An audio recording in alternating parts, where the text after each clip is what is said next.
In this video, I'm going to talk you through the contents of the ONE X box, starting with the ONE X itself.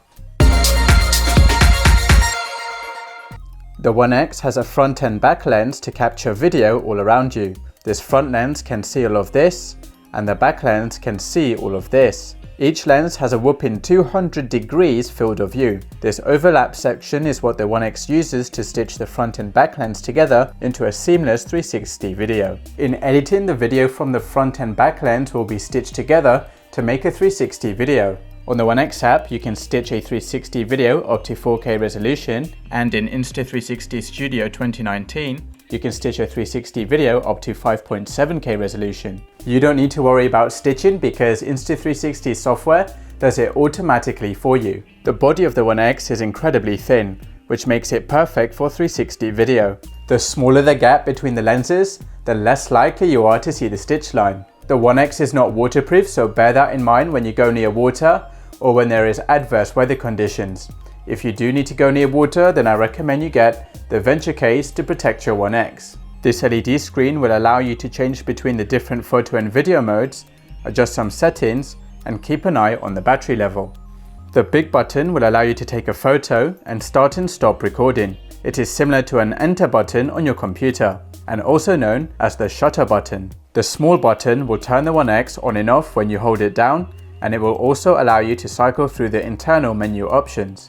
This will light up when the ONE X is turned on, and it will flash when the ONE X is recording video.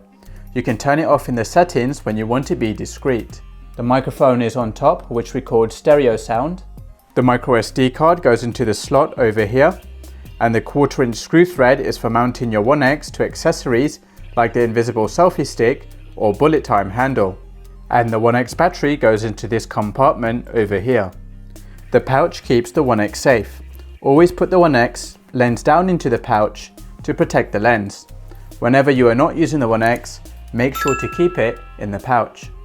This is the ONE X battery. If you are going to record video all day, then I highly suggest that you either buy the Insta360 battery kit or an external power bank for all day filming. These batteries will last somewhere between 40 and 60 minutes. This cable will allow you to charge the ONE X. This end plugs into the ONE X, and the other end plugs into a USB plug. You can also transfer the files from the ONE X to your computer with this cable. Just plug this end into your computer. The phone cable will allow you to transfer files more quickly from your ONE X to your phone. If you have an Android phone, then use the USB Type-C cable. If you have an older type of Android phone, then you'll need to use the micro USB cable. And if you have an iOS phone, then you'll need to use the Lightning cable. You can also use these cables to go live on Facebook. You cannot use these cables to connect the ONE X to your computer, only your phones. The bullet time string is designed for bullet time video. However, swinging your ONE X around on a piece of string is just too risky. So if you want to do bullet time video, then I suggest you get the bullet time handle and the invisible selfie stick. That's it for this video. You now know what everything is used for in the ONE X box, and in the next video I'm going to show you how to set up the ONE X and get it ready to use.